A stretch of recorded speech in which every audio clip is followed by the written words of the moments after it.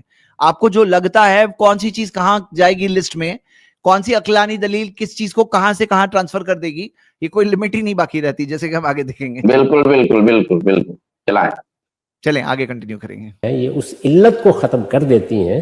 تو یہ اجتہاد ہے، فقہ ہے، یہ اصل شریعت نہیں ہے. آپ اس اصول پر استثناء دے رہے ہیں. تو میں نے کیا بتایا تھا کہ جب حقیقت متعین ہو جاتی ہے تو پھر استثناء کی بنیاد بھی مل جاتی ہے. تھوڑا پیچھے سے چلانا ہے، ٹھیک ہے اوکے نہیں چلنے دیں. اور پھر توسیع کی بنیاد بھی مل جاتی. تو ایسا نہیں ہے. اس لیے قرآن نے تو کوئی ذکر ہی نہیں کیا مچھلی کہ اس کے ساتھ یہ نہیں کر. رسالت میں آپ صلی اللہ علیہ وسلم سے جو اس معاملے میں چیزیں منقول ہیں وہ تو اگر آپ سند کی بحث کریں تو اس قابل بھی نہیں ہے کہ اس کو پیش بھی کیا جا سکے. یہ سرتاسر اجتہادی مسئلہ ہے، اس کی بنیاد پر ہاں چلا تھوڑا سا چلا دیں تھوڑا سا. یہ استثناء مسلمانوں نے قبول کیا، میرے نزدیک بالکل ٹھیک ہے. ذرا سا پیچھے کر کے یہ جملہ چلا دیں. ایک منٹ ذرا سا پیچھے کر کے یہ جملہ چلا دیں. تو اس قابل بھی نہیں ہے کہ اس کو پیش بھی کیا جا سکے. یہ سرتاسر اجتہادی مسئلہ ہے، اس کی بنیاد پر یہ استثناء مسلمانوں نے قبول کیا. میرے نزدیک بالکل ٹھیک ہے. میں نے یہ دونوں دلائل اس کے بیان کر دیے. اور اب یہ دو باتیں غامدی صاحب کی اس گفتگو میں، یہ دو لائن کا خلاصہ ہے. وہ کیا ناظرین اور سامعین کے لیے؟ وہ کیا؟ یہ ایک اجتہادی مسئلہ ہے، اس لیے مسلمانوں نے اس استثناء کو قبول کیا. رہا جو کچھ حدیث میں ہے اس کی استنادی حالت ایسی نہیں ہے کہ اسے پیش کیا جائے. تو دونوں باتوں پہ ایک شیخ شعبان کی آواز تھوڑی رک گئی، شاید کنیکشن کا ایشو ہے. جب تک شیخ ریجوائن کرتے ہیں. تو تب تک ہم جو بات دیکھ رہے تھے, کیا شیخ کفایت یا شیخ سرفراز کچھ اچھا ایڈ کرنا دیکھیے, یہ ایک بات مطلب یہ جہاں پر غامدی صاحب نا ایسی بہت سارے مقامات پر پھنس جاتے ہیں اپنے اصول بنا کر کے, کیونکہ ان کے یہاں اصول یہ ہے کہ دین کی جو بنیادی چیزیں ہیں ان کی حلت و حرمت کے لیے ہم کو حدیثوں کی طرف رجوع نہیں کرنا پڑے گا, قرآن ہمارے لیے کافی ہے. جیسے یہ مچھلی والی بحث میں پھنستے ہیں نا, کیونکہ مچھلی کی حلت وہ ثابت نہیں کر پاتے ہیں. ایسے ہی ایک اور مسئلہ آتا ہے, میں نے میزان میں پڑھا تھا, خاص طور پہ اس کا یہ باب پڑھا تھا کہ بھئی اللہ کے رسول صلی اللہ علیہ وسلم, قرآن مجید میں اللہ تعالیٰ نے جو کون سی عورتوں سے رشتہ حرام ہے, قرآن مجید میں اس کی بڑی وضاحت الحمدللہ موجود ہے.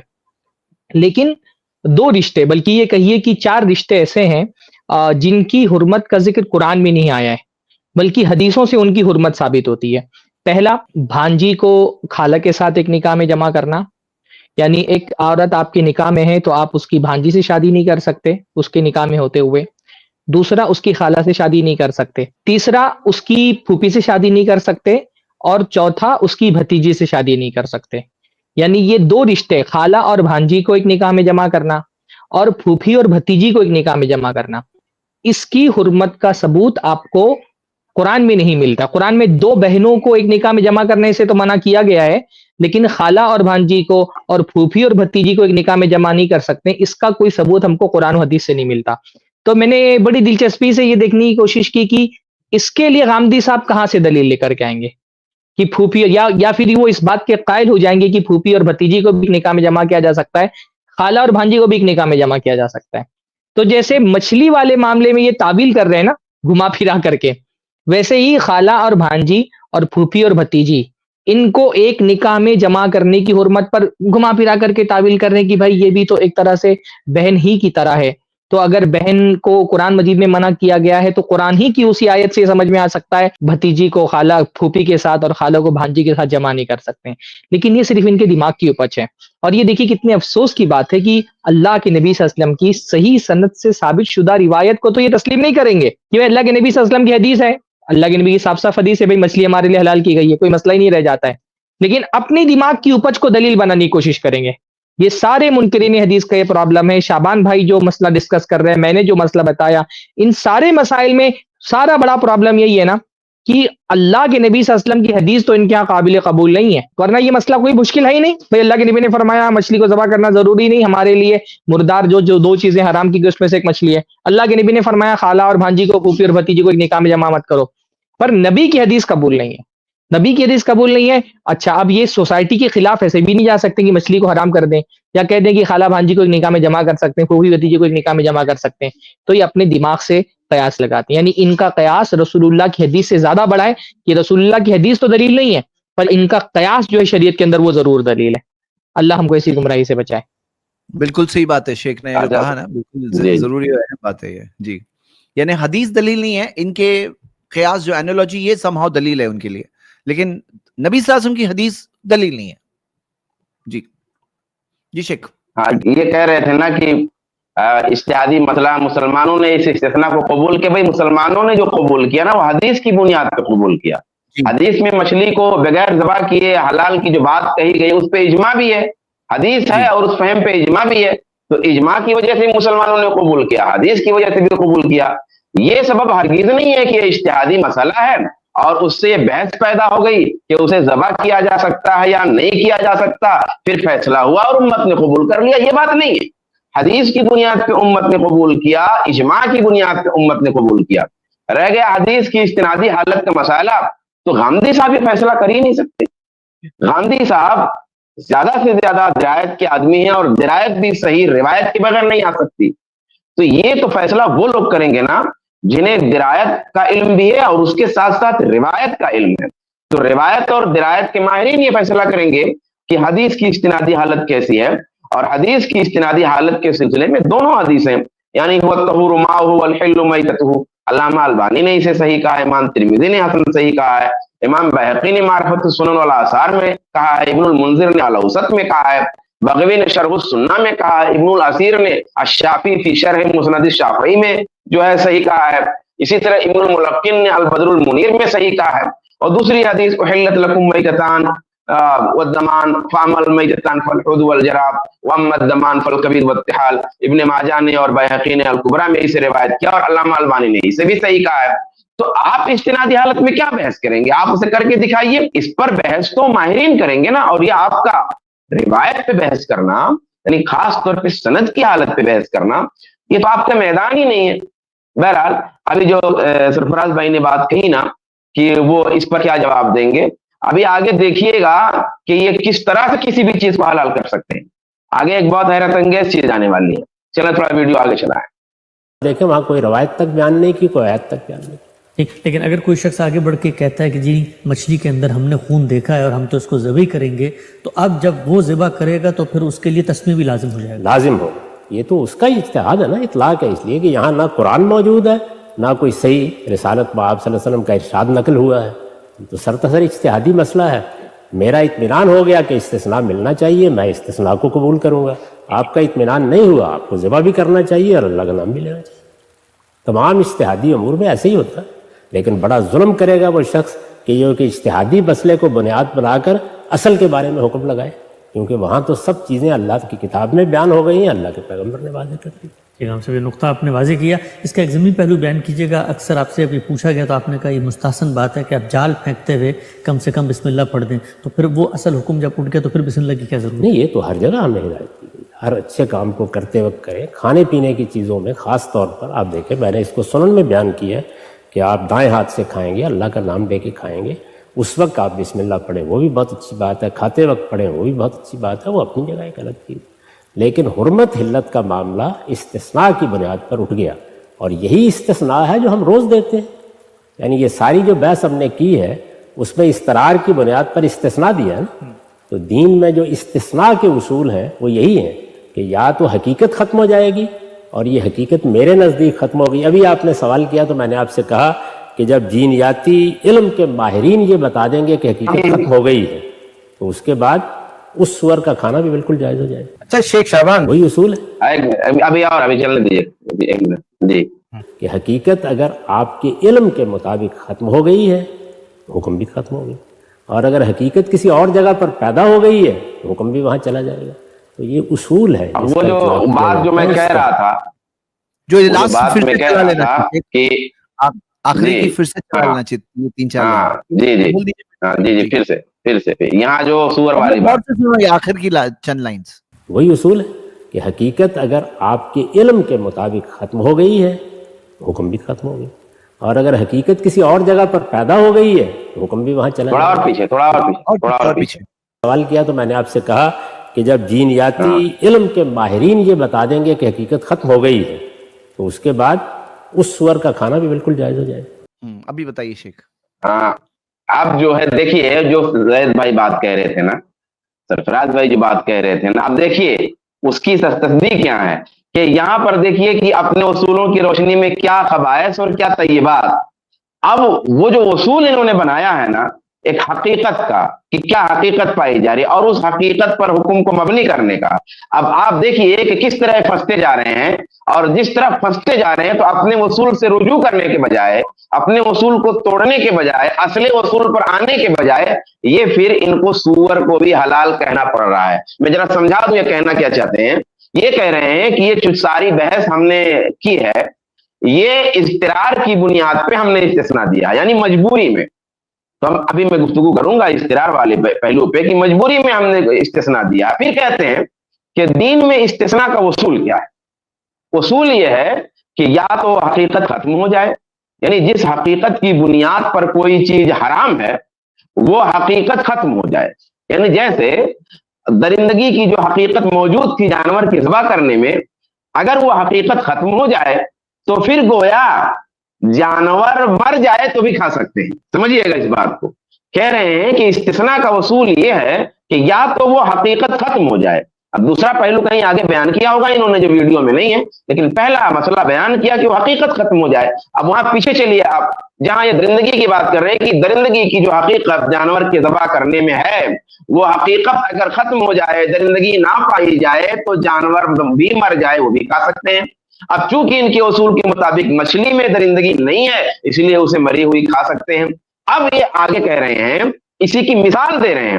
یعنی حقیقت کے ختم ہونے پر کوئی چیز حلال ہو جاتی ہے، اس کی مثال یہ ہے کہ جب جینیاتی علم کے ماہرین یہ بتا دیں کہ سور کے اندر جو حقیقت پائی جا رہی ہے، غالباً خباثت کہنا چاہ رہے ہیں، تو خبث کی جو حقیقت پائی جا رہی ہے یا رجس کی جو حقیقت پائی جا رہی ہے وہ حقیقت ختم ہو گئی، تو اس کے بعد سور کا کھانا بھی حلال ہو جائے گا۔ کیوں حلال ہو جائے گا؟ کیونکہ اصول یہی ہے کہ حقیقت اگر آپ کے علم کے مطابق ختم ہو گئی تو حکم بھی ختم ہو گیا، اور حقیقت کسی اور جگہ پیدا ہو گئی تو حکم بھی وہاں چلا جائے گا۔ یعنی اس حقیقت کی بنیاد پر کوئی حلال چیز بھلے قطعاً حلال ہو، حرام ہو سکتی ہے، اور کوئی حرام چیز بھلے قطعیت کے ساتھ حرام ہو، وہ حلال ہو سکتی ہے، غامدی صاحب کے اصول حقیقت کی روشنی میں۔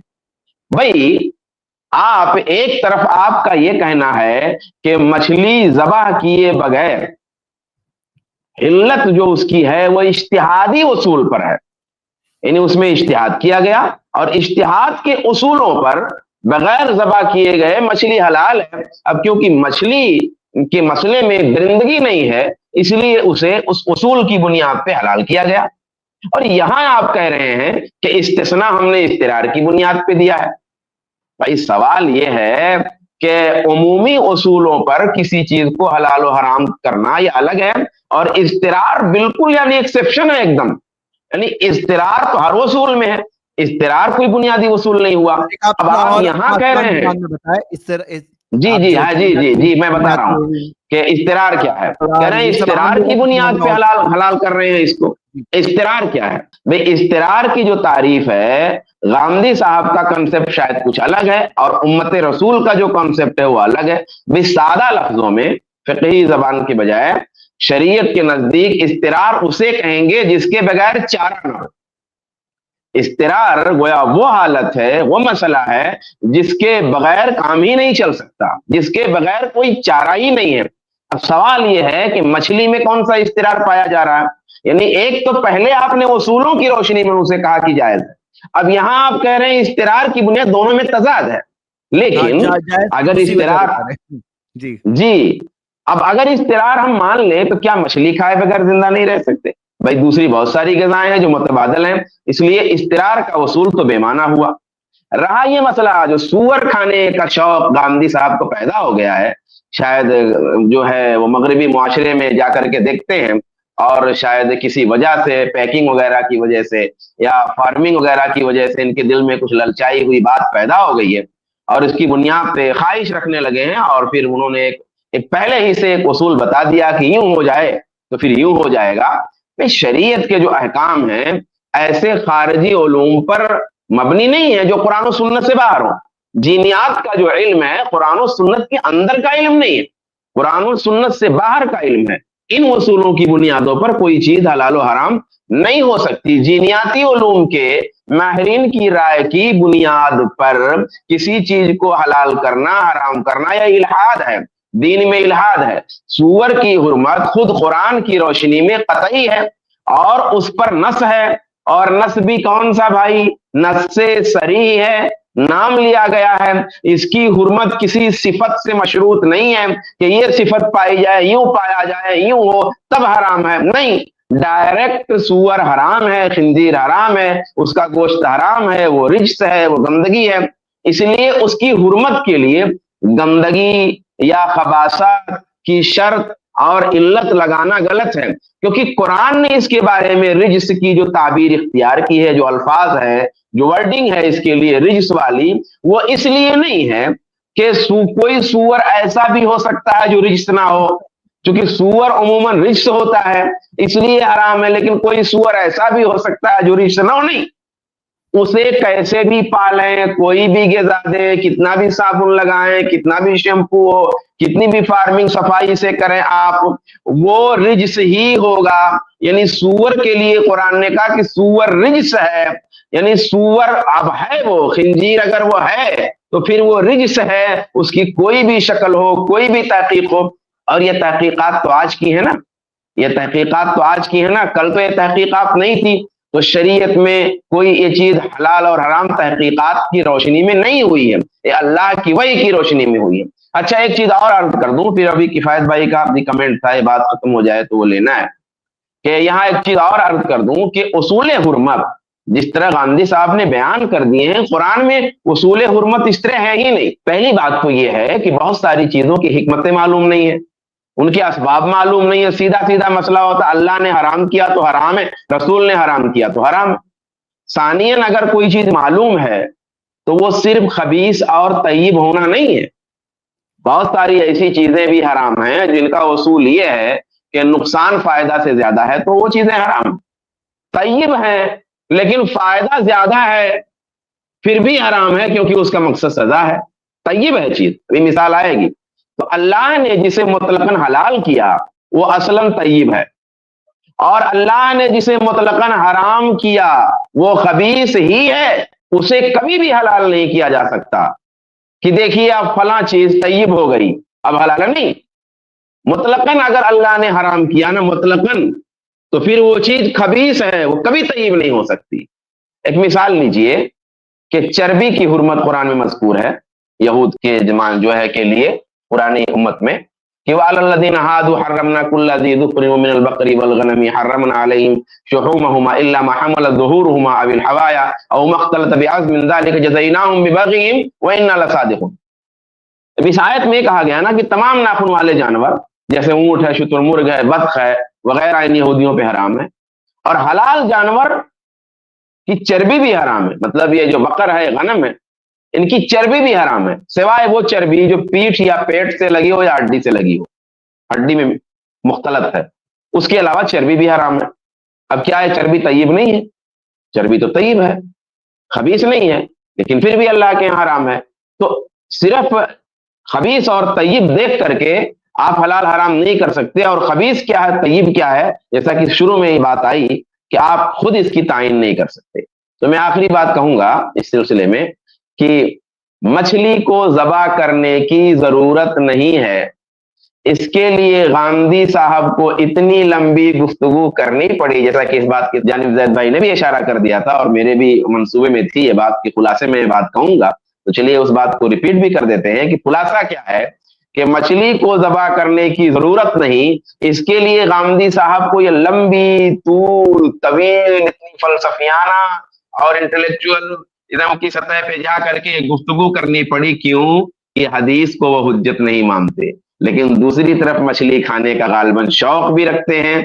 ایک اہل حدیث تو یہ ان کی دقت دیکھیے، اتنی لمبی ویڈیو چلی آج کیونکہ ان کی مچھلی ان کی پریشانی بن گئی، مچھلی کا کانٹا حلق میں اٹک گیا ہے تو حل نہیں ہو رہا ہے، اس کو حل کرنے کے لیے اتنی لمبی گفتگو۔ لیکن ایک اہل حدیث سے پوچھیے تو اس سوال کا جواب بہت آسان ہے کہ مچھلی ذبح کی یہ بھی بغیر بھی حلال ہے کیونکہ یہ حدیث میں ہے اور قرآن و حدیث دونوں وہی ہیں۔ باقی جو باتیں ہیں بھائی ان کا تعلق حکمتوں سے ہے، حکمتیں لوگ اپنے طور پہ دریافت کرتے رہیں گے، یہ اصل شریعت نہیں ہے۔ قرآن اللہ کے رسول نے کہہ دیا ہے، بس سیدھی سی بات ہے، ایک لائن کا مسئلہ ہے بھائی، مچھلی حلال کی حرام، حلال وجہ اللہ کے رسول نے کہا حلال ہے، بس خلاص بات ختم ہو گئی، ہر کوئی سن لے گا، ہر کوئی سمجھ لے گا۔ گاندھی صاحب کو اتنی لمبی گفتگو کرنی پڑی، اس سے سمجھ پا رہے ہیں کہ یہ اور سور والی بات کہ سور بھی یہ حلال کر رہے ہیں، سور بھی حلال کر رہے ہیں، تو کیا کیا حلال کریں گے، کیا کیا حرام کریں گے، کیوں؟ کیونکہ دین کا ایک سیٹ اپ ہی یہ نیا لے کے آئے ہوئے ہیں۔ اس سے آپ سمجھ سکتے ہیں کہ گاندھی صاحب کی تردید ہم لوگ کیوں کر رہے ہیں۔ کفایت بھائی وہ اگر آپ بھولے نہ ہو تو لے آئیے، کیونکہ ویڈیو درمیان میں چل رہی تھی تو میں نے آپ کو کہا کہ ویڈیو چل جائے، وہ ویڈیو میں کچھ الفاظ باقی تھے تو وہ کٹ جاتی، اسی لیے میں نے تھوڑا سا اشارہ کیا تھا۔ اگر ابھی بات آپ کو یاد ہو تو لا کے ایڈ کریں انشاءاللہ، اللہ جزائے خیر دے۔